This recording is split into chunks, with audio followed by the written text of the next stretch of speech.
Terima kasih Bapa, Engkau Bapa yang baik. Engkau memelihara hidup kami hingga kami boleh ada sampai hari ini.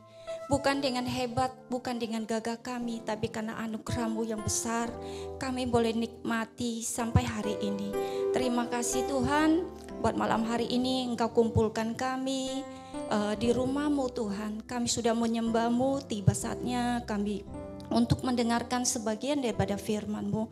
Urapi hamba-Mu yang tidak ada apa-apanya, bila kebenaran firman-Mu berasal daripada-Mu, boleh Tuhan meneduhkan setiap hati kami, sehingga setiap hati kami Tuhan hidup berkemenangan di dalam Engkau.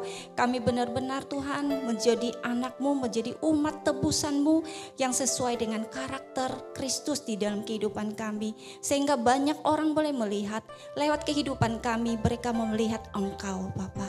Terima kasih Bapa, kami siap untuk menyambut firman-Mu. Berfirmanlah di dalam Kristus Yesus Tuhan. Haleluya. Amin. Shalom.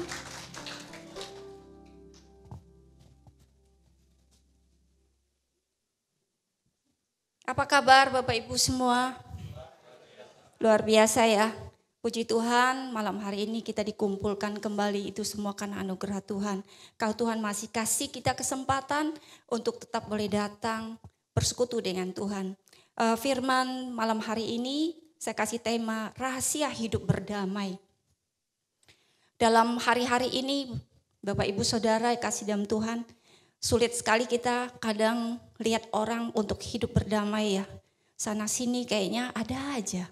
Apalagi keadaan sekarang yang semakin sulit, kita lihat ada aja yang menjadi kebakaran jenggot gitu loh. Nyenggol dikit aja, aduh udah kayak gimana. Kasihan ya, kadang kita sebagai anak Tuhan tanpa kita sadari, sesungguhnya kita sering kali terpancing. Sehingga tidak ada perbedaan antara kita dengan mereka. Sesungguhnya kita tidak menyadari bahwa hidup kita adalah kesaksian. Ya, hidup kita itu adalah kesaksian. Saya katakan kenapa hidup kita kesaksian? Orang melihat kehidupan kita, orang itu akan mengenal Kristus lewat kita. Amin. Ya, biarlah mari kita bersama-sama baca di dalam Ibrani pasal 12 ayatnya yang ke-14. Firman Tuhan, ayo kita baca sama-sama. Berusahalah hidup damai dengan semua orang dan kejarlah kekudusan, sebab tanpa kekudusan tidak seorang pun akan melihat Tuhan. Ya, firman ini Rasul Paulus mengingatkan kepada jemaatnya di Ibrani, dan saya percaya firman malam hari ini tidak kebetulan kalau Allah mengingatkan kita ya malam hari ini bagaimana kita untuk berdamai. Dimanapun yang kita berada, baik lewat menyaksikan lewat YouTube, Bapak Ibu yang saya kasih di dalam Tuhan. Kita lihat dalam era globalisasi ya, zaman now sekarang. Orang itu cenderung egois. Kita lihat hati orang itu menjadi dingin, kasih menjadi tawar firman Tuhan katakan. Jadi orang gak ada kasih, gak peduli lagi dengan agama. Bodoh amat, yang penting gua, akunya yang digede-gedein gitu loh. Jadi Tuhannya dikecil-kecilin, akunya yang dibesar-besarin. Padahal Tuhan katakan, aku yang harus makin besar, kamu yang harus makin kecil. Tapi firman Tuhan dibalikkan, sehingga akunya yang harus besar. Aku harus dipenuhi, aku harus dipuaskan. Kalau enggak kita adanya marah. Ya, segala sesuatu kita hitung dulu, timbang dulu untung ruginya. Kalau menguntungkan gua, iya. Kalau merugikan gua, no, tidak. Gak mau kitanya. Manusia lebih cenderung egois. Dalam keluarga pun kita lihat demikian. Gak mau ngalah. Yang perlu aku menang. Gak mau tahu. Gak menyadari siapa dirinya. Dia gak menyadari keberadaannya, identitasnya. Baik kita sebagai suami, kita sebagai istri, kita sebagai anak. Baik kita sebagai orang tua. Bagaimanapun posisi kita. Kalau kita di dalam keluarga, ingat. Kalau posisi kita sebagai suami, jadilah imam. Kalau posisi kita sebagai istri, jadilah penolong. Jadilah ibu yang bijak bagi anak-anak kita. Sesungguhnya kadang saya renungin, keluarga kita itu kita mau bawa kemana? Kalau mau berdasarkan egonya kita, maunya kita. Semua orang juga maunya demikian. Siapa yang mau hidup terikat? Semua orang juga maunya demikian. Tetapi saya percaya kita sebagai anak-anak Tuhan, kita tidak punya mental yang demikian. Amin. Kita adalah orang-orang yang sudah dimerdekakan. Kita hidup di dalam kasih Allah. Kita yang meneladani Kristus di dalam kehidupan kita. Meneladani Kristus seperti apa? Meneladani Kristus dalam kasih-Nya, dalam kelemah lembutannya, dalam kesuciannya. Hiduplah. Sehingga orang lain boleh melihat kehidupan kita. Sehingga kita boleh membawa damai dimanapun kita ada. Saya percaya kita kalau anak Tuhan, mengaku kita anak Tuhan, kita itu pasti membawa damai. Amin. Semua itu boleh terjadi, apa sebabnya? Ya karena semua manusia itu merasa memiliki hak. Ya, karena kita semua memiliki selera sendiri. Mau ikutin kita seenaknya dan sewajarnya kita. Bapak Ibu, mari kita melihat ya, bagaimana rahasianya supaya kita itu bisa hidup berdamai dengan semua orang. Yang pertama saya mencatat ada 2 poin. Yang pertama saya mencatat, kita harus ingat bahwa setiap kita kalau mengaku kita ini percaya Yesus, dengan mulut kita mengaku Yesus itu Tuhan dan hati kita percaya kita di umat tebusan. Ya, saya mencatat poin pertama, ingatkan kepada diri kita. Katakan kepada kiri kananmu, ingat kamu itu umat tebusan. Kalau umat tebusan, dikatakan kita itu budak. Kalau dikatakan budak, budak itu gak ada harga. Budak itu gak punya hak. Ya, kita mau lihat di dalam 1 Korintus 6 ayat 19 dan 20. Firman Tuhan katakan, atau tidak, ayo kita baca sama-sama yuk. 1, 2, 3. Tidak tahukah kamu bahwa tubuhmu adalah bait Roh Kudus yang diam di dalam kamu. Roh Kudus yang kamu beroleh dari Allah dan bahwa kamu bukan milik kamu sendiri. Ya, katakan kamu bukan milik kamu sendiri. Kita ini milik Allah. Kalau kita ini milik Allah, kita gak punya hak. Sebagai budak kalau udah ditebus, kita itu gak punya hak. 100% kita itu milik Dia yang sudah menebus kita. Ya, ayat 20 kita baca. Sebab kamu telah dibeli dengan harganya lunas dibayar. Karena itu muliakanlah Allah dengan tubuhmu. Ya, firman Tuhan mengingatkan kepada kita bahwa saya dan Bapak Ibu itu sudah dibeli dengan harga lunas. Amin. Ada yang merasa belum dibeli dengan lunas? Ada yang merasa dibeli belum lunas? Ada? Kalau kita memperenakan diri kita seenaknya, mempergunakan diri kita seenak kita, berarti kita merasa kita itu belum dibayar lunas. Kita belum terima pelunasan itu dari Tuhan. Sesungguhnya Tuhan sudah membayar kita lunas, tetapi kita merasa kita itu belum dilunasi. Kenapa? Karena kita masih seenaknya kita. Ketika kita mau seenaknya kita, berarti kita masih merasa kita punya hak. Ya, sedangkan firman Tuhan terang-terangan katakan bahwa kita dibeli dengan harga telah lunas dibayar. Maka itu muliakanlah.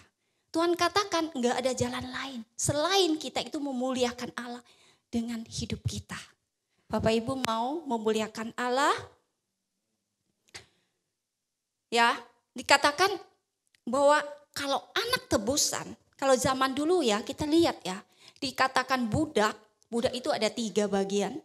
Budak yang masih muda itu dikatakan kalau budak masih muda yaitu dia budak yang menjadi bodyguard. Jadi dalam satu pasar itu kalau dia menjual budak di situ kan ada jual sayur apa segala macam dan ada budak kalau zaman dahulu. Jadi kalau kita membeli budak ini dengan senilai 1 juta, jadi budak ini menjadi milik saya. Ya, budak ini menjadi milik saya. Saya mau apakan dia? Orang lain tidak berhak untuk berkata. Karena dia hak saya sepenuhnya. Nyawa dia dalam tangan saya.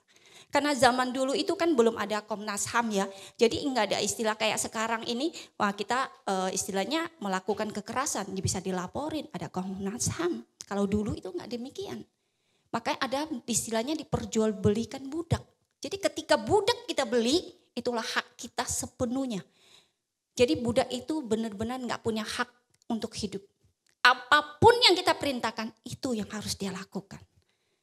Jadi kalau budak masih muda, budak itu akan kita perlakukan jadiin bodyguard. Budak yang setengah tua, budak itu akan diperlakukan untuk bekerja atau apa. Budak yang ketiga ini yang paling parah, yang paling tua yaitu budak yang dijadikan keset kaki. Dan Kristus sudah meneladani menjadikan budak itu. Siapakah kita Bapak Ibu? Sehingga kita masih mempertahankan hidup kita seenaknya kita. Kristus sudah meneladani, melakukannya untuk saya dan Bapak Ibu. Dia sebagai budak. Ketika bagaimana dia membasuh kaki murid-muridnya, itulah dia membuktikan dirinya. Dia merendahkan dirinya sampai serendah-rendahnya demi saya dan Bapak Ibu. Amin. Biar kita belajar merenungin firman Tuhan ini. Ya, bagaimana kita itu sudah ditebus, ya, semua hak kita itu sudah diambil. Jadi hak kita itu ada di dalam Kristus. Dan Kristus sudah memiliki kita sepenuhnya. Sesungguhnya dalam hati kecil kita ini, rela gak kita untuk dimiliki Kristus? Rela gak kita untuk dimiliki oleh Kristus? Kalau hati kita tidak rela untuk dimiliki Kristus, jadi gak heran. Seringkali kita lihat, itu bukan suatu jaminan, kita itu pelayanan. Kita itu pembicara, kita itu hamba Tuhan. Atau kita mau asyir, kita mau pelayan SPK atau apapun, siapapun kita. Adanya pemberontakan. Di mana-mana akan terjadi pemberontakan. Kenapa? Karena kita masih merasa kita masih punya hak. Ego kita masih tinggi. Keinginan kita yang lebih besar. Tujuan kita itu akunya. Tujuan kita itu bukan karena Tuhan. Bukan untuk kemuliaan Tuhan. Kalau kita merasa kita sudah ditebus, dibayar lunas, apapun yang kita lakukan hanya satu tujuannya, untuk kemuliaan nama Tuhan. Bapak Ibu, di dalam 1 Korintus 6 ayat 19 dikatakan bahwa saya dan Bapak Ibu itu bukan pemilik, tapi pemilik kita adalah Yesus Kristus. Biarlah hidup kita mau dipakai untuk kemuliaan Tuhan, untuk memperbesar kerajaan Allah. Tapi kenyataan seringkali kita lihat, ya, kita yang memaksa kehendak kita kepada Bapa. Ya, ketika apa yang kita inginkan kita tidak mendapatkannya, kita marah. Apa yang kita impikan kita tidak mendapatkannya, kita marah semau-maunya kita. Ya. Biarlah kita relakan hati kita untuk dimiliki sepenuhnya oleh Kristus. Renungin, layak enggak kita itu marah? Seringkali kenapa kita bisa marah? Karena kita enggak sabar, kita enggak mau dibentuk. Kita yang ngatur Tuhan, kalau Tuhan lambat-lambat ya udah enggak usah. Kita ngambek. Kita maunya kita yang ngatur Tuhan, bukan Tuhan yang ngatur kita. Semau-maunya kita, seenaknya kita. Kita lihat rahasia yang kedua bagaimana kita bisa hidup berdamai. Yang kedua yaitu kita harus melepaskan hak. Enggak ada jalan lain Bapak Ibu. Yang pertama kita itu mengingatkan diri kita. Saya dan Bapak Ibu adalah hamba. Kita adalah umat tebusan. Kita budak. Kita itu tidak layak sesungguhnya. Yang kedua yaitu dikatakan kita itu harus melepaskan hak. Di dalam Matius 10 ayat 39 dikatakan, ayo kita baca sama-sama. Barang siapa mempertahankan nyawanya, ia akan kehilangan nyawanya. Dan barang siapa kehilangan nyawanya karena aku, ia akan mempertahankannya. Ya, firman Tuhan katakan, barang siapa mempertahankan nyawanya. Saya dan Bapak Ibu yang paling berharga itu apa? Nyawa ya. Kalau kita nggak ada nyawa ya nggak bisa apa-apa.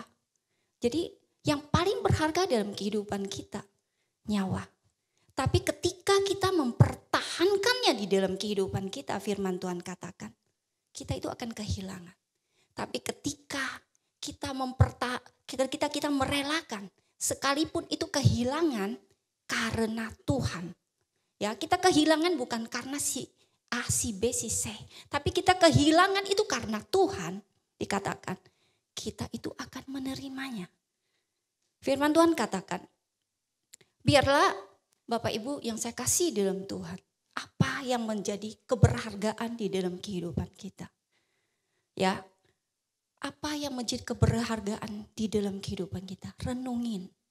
Coba kita renungin. Keberhargaan apa yang masih kita pegang di dalam kehidupan kita. Ingat, Tuhan tidak mau kita memberhalakan sesuatu melebihi Tuhan. Tuhan mau menjadi yang terutama dan prioritas dalam setiap kehidupan kita. Ketika kita memberhalakan sesuatu dalam kehidupan kita, jangan kita salahkan Tuhan sampai suatu hari Tuhan mengambilnya daripada kita. Tuhan katakan, apa yang paling berharga dalam hidupmu?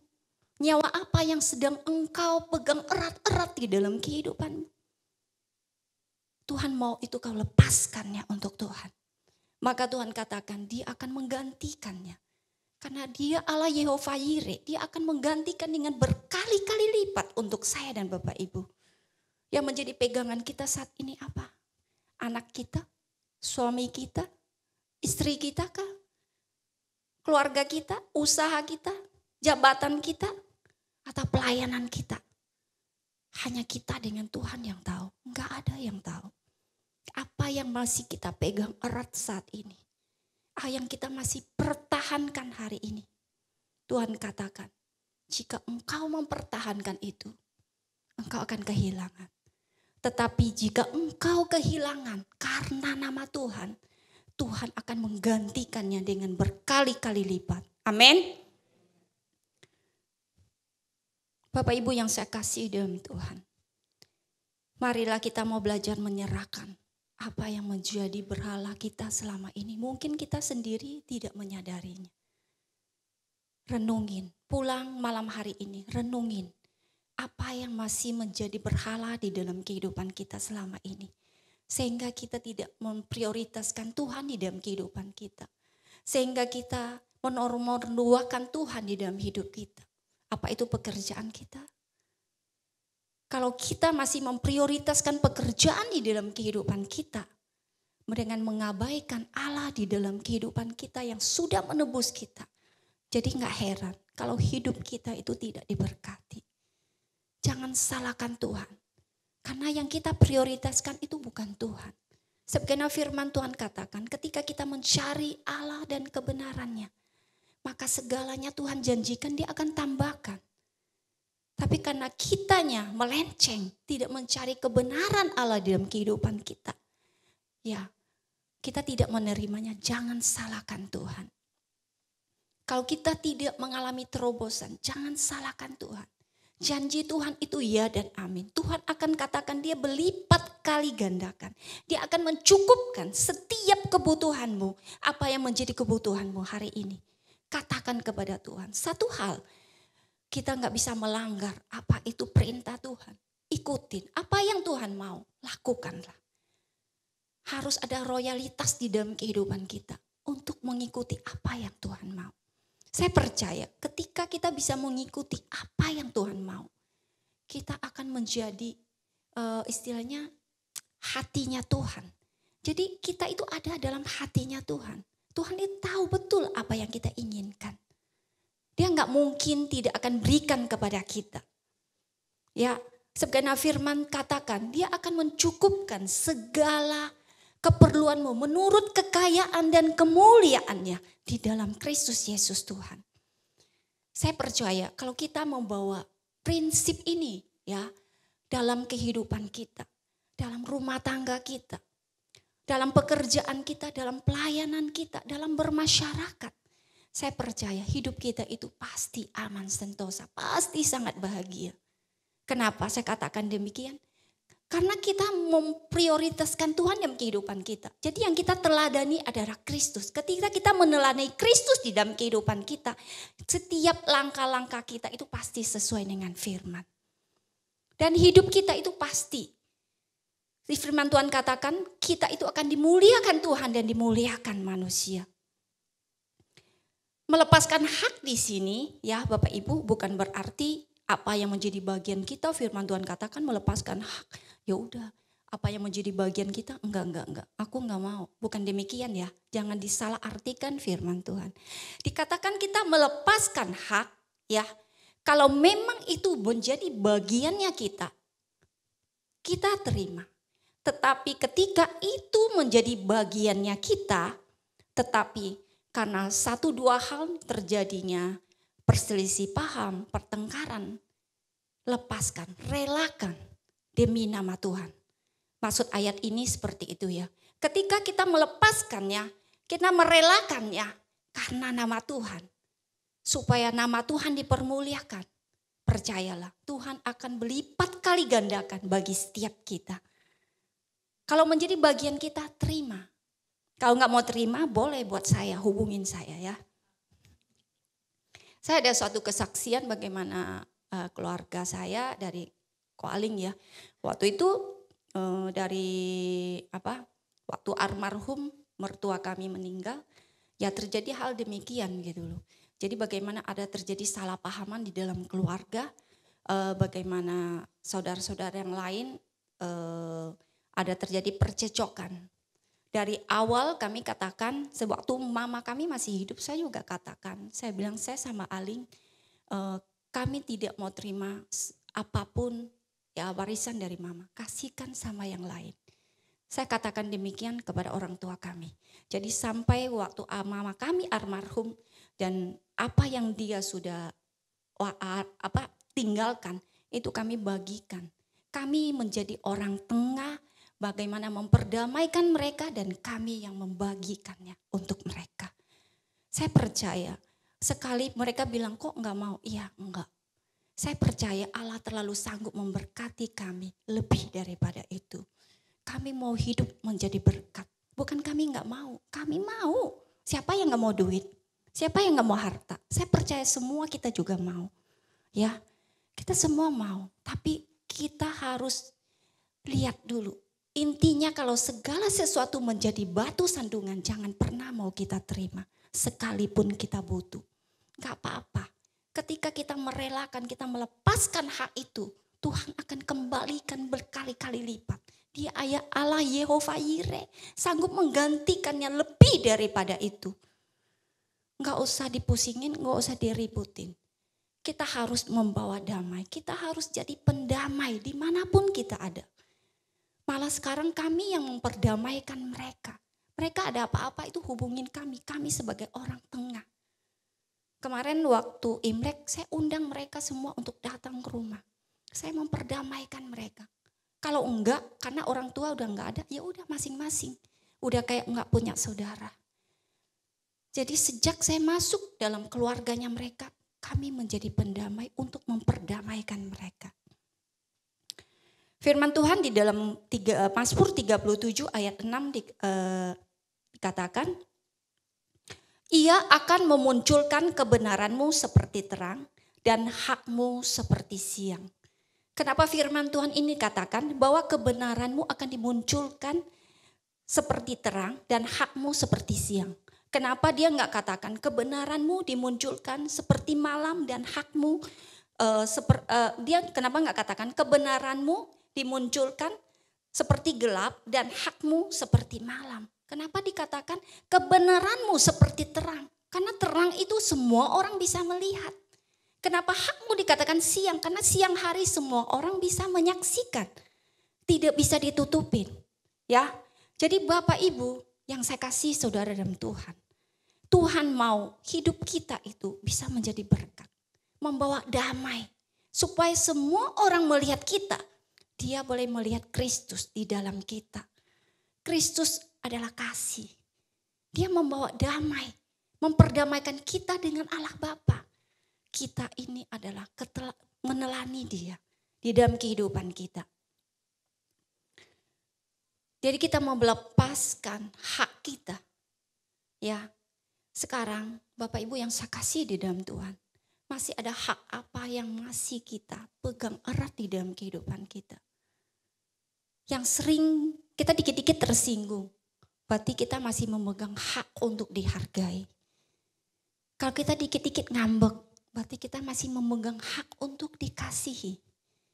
Ya, kalau kita nggak didengar kita ngambek, berarti kita masih punya hak untuk didengarkan, untuk diprioritaskan. Kalau kita nggak mau mengampuni, berarti kita masih punya megang hak untuk membalas. Sekarang masih ada hak apa yang masih kita pegang? Yang kita pegang erat sampai saat ini, kita nggak mau melepaskannya. Percayalah, ketika kita tidak mau lepaskannya, hidup kita itu akan sangat tersiksa. Nggak ada artinya. Tapi ketika kita mau melepaskannya, hidup kita itu akan damai. Akan penuh sukacita. Jangan mempertahankan yang gak perlu di dalam kehidupan kita. Sekalipun kita gak dihargai, sekalipun kita gak kasihi, gak apa-apa. Kita tuh sudah terima kasih Tuhan di dalam kehidupan kita. Itu sudah lebih cukup dari segalanya. Amin. Kita mau belajar dari Daud ya. Kita mau lihat contoh di dalam 2 Samuel 15 bagaimana kisah Daud ya. Kita tahu bagaimana pergumulan Daud dalam hidupnya. Daud itu dikatakan selalu jadi pemenang. Tetapi bukan hanya pemenang. Daud itu banyak juga penderitaan yang dia alami. Ya, bagaimana penderitaan dia alami, Daud juga banyak mengalami penderitaan dan mengalami kemenangan. Kenapa? Karena Daud berserah penuh kepada kedaulatan Allah. Daud tidak mempertahankan haknya. Daud melepaskan itu kepada Tuhan. Karena dia tahu tangan Tuhan itu penuh keadilan. Tuhan itu penuh dengan kedaulatan.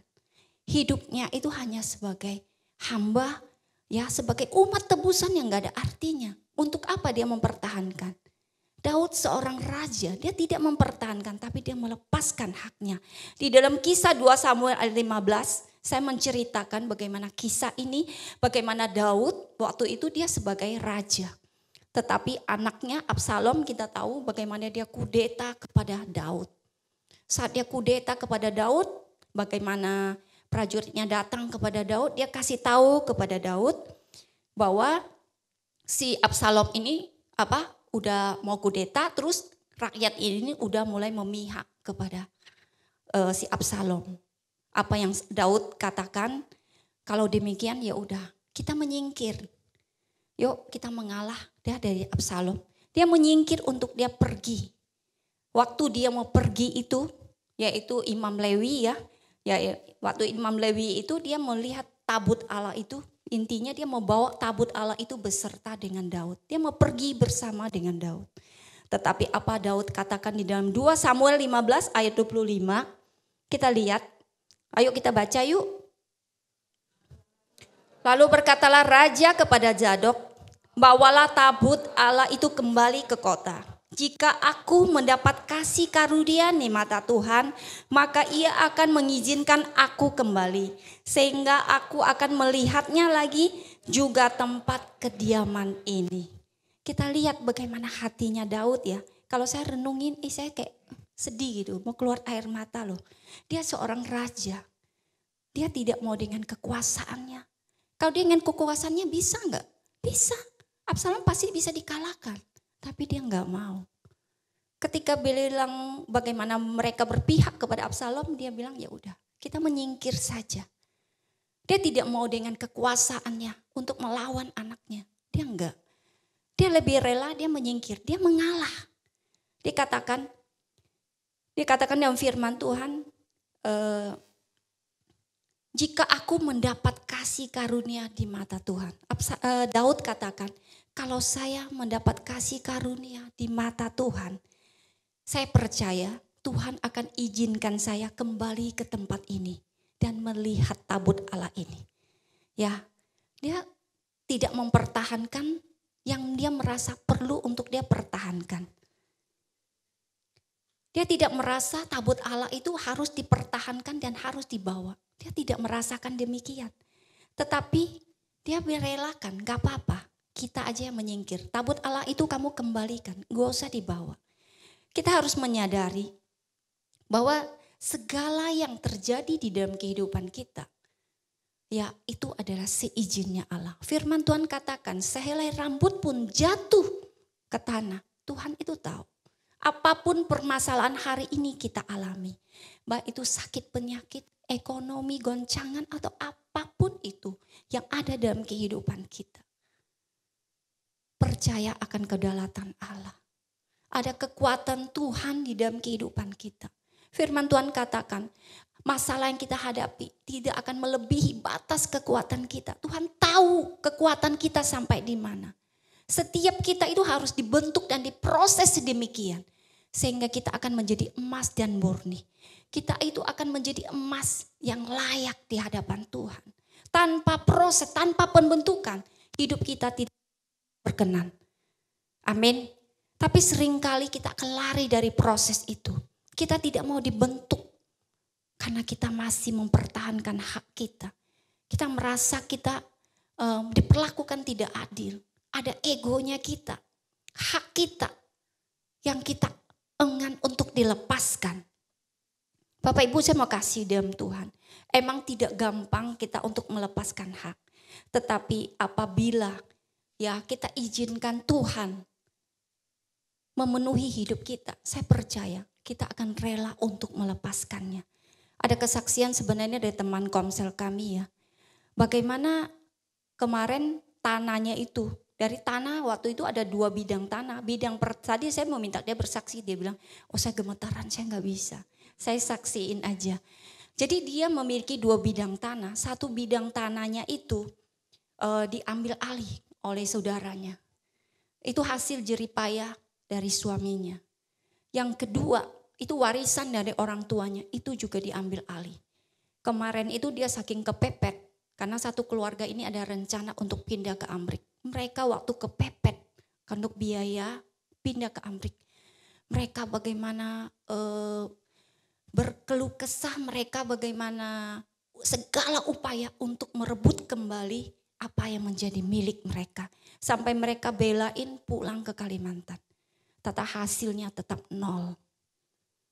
Kita lihat ketika kita mempertahankan apa yang dia dapatkan sia-sia. Enggak dapat apa-apa. Satu sisi yang ada membuat keluarganya itu perpecahan. Jadi suami istri itu tidak ada akur.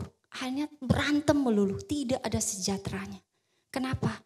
Karena sebagai istri menuntut haknya. Satu sisi sebagai suami, itu saudara saya. Udah tua lagi. Saya takutnya kalau terlalu saya menuntut nanti terjadi apa-apa. Saya akan menyesal seumur hidup. Jadi serba salah, posisinya di tengah. Satu sisi istri, satu sisi itu saudara saya, kokoh saya. Nggak punya pilihan. Saya bilang belajar merelakan. Kalau itu Tuhan izinkan menjadi milikmu, dia pasti akan kembalikan. Tapi kalau itu Tuhan tidak izinkan, lepaskanlah. Nggak apa-apa, nggak usah disayang, relakan. Toh semua milik kita, apapun yang pada kita, itu milik Tuhan, bukan milik kita. Kalau kita menyadari semua itu milik Tuhan dalam kehidupan kita, apapun yang Tuhan ambil dari kita, kita tidak terlalu sakit hati. Karena kita percaya akan kedaulatan Allah di dalam kehidupan kita. Akhirnya saking gak berdayanya, ya udah sampai dia sendiri lupa. Ketika dia lupa, disitulah Tuhan kembalikan apa yang menjadi haknya. Dia sendiri sampai kaget, iya ya, sampai aku lupa. Ketika aku lupa, tahu-tahu ada transfer masuk. Sudah dibayar sebagian. Dahsyat Allah kita. Amin. Malam hari ini firman Tuhan mengingatkan kepada kita. Jangan mempertahankan apa yang menjadi hakmu. Ketika kita diperlakukan tidak adil, ingat, saya ini hamba. Ya, saya ini hanya keset kaki, saya ini hanya budak. Saya bukan siapa-siapa. Ketika kita menempatkan diri kita sedemikian, kita itu tidak sakit hati. Dimanapun kita berada, kita tidak diterima, kita diperlakukan gimana pun. Bukan hanya kita, karena kita bersama dengan Tuhan. Ketika kita tidak diperlakukan tidak layak, Dia juga memperlakukan Tuhan di dalam kita. Amin. Biarlah firman malam hari ini boleh menjadi kekuatan bagi setiap kita. Kita mau belajar ya, bagaimana supaya hidup kita bisa berdamai dengan semua orang. Ada 2 poin. Yang pertama, kita harus ingatkan pada diri kita bahwa kita ini umat tebusan. Kita bukan siapa-siapa. Kalau umat tebusan, kita itu budak. Kalau budak, kita itu ada keset kaki. Yang kedua, ingatkan pada diri kita. Ya, kita harus belajar melepaskan hak. Apapun yang pada kita bukan milik kita, milik Tuhan. Kalau memang Tuhan katakan untuk dilepaskan, lepaskan, relakan. Kita tundukkan kepala untuk berdoa. Bapa, terima kasih kami serahkan kebenaran firman-Mu malam hari ini. Hamba-Mu sudah selesai berbicara Tuhan. Biarlah Roh Kudus Engkau terangkan lebih lanjut pribadi lepas pribadi. Kami percaya kebenaran firman ditaburkan tidak akan kembali dengan sia-sia. Tapi kebenaran firman itu akan bekerja dalam setiap hati kami.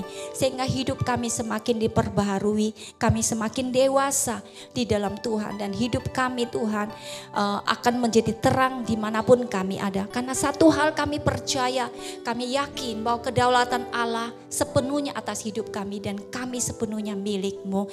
Kami akan menerima yang terbaik, berlipat kali gandaan daripadamu di dalam setiap kehidupan kami. Kami tidak akan mengalami kehilangan Tuhan, tapi kami akan mengalami kelimpahan ketika kami sungguh-sungguh melakukan setiap kebenaran firman-Mu. Terima kasih Bapa, di dalam Kristus Yesus Tuhan segala hormat kemuliaan hanya bagi Allah kami, Yesus Kristus. Haleluya. Amin. Tuhan memberkati.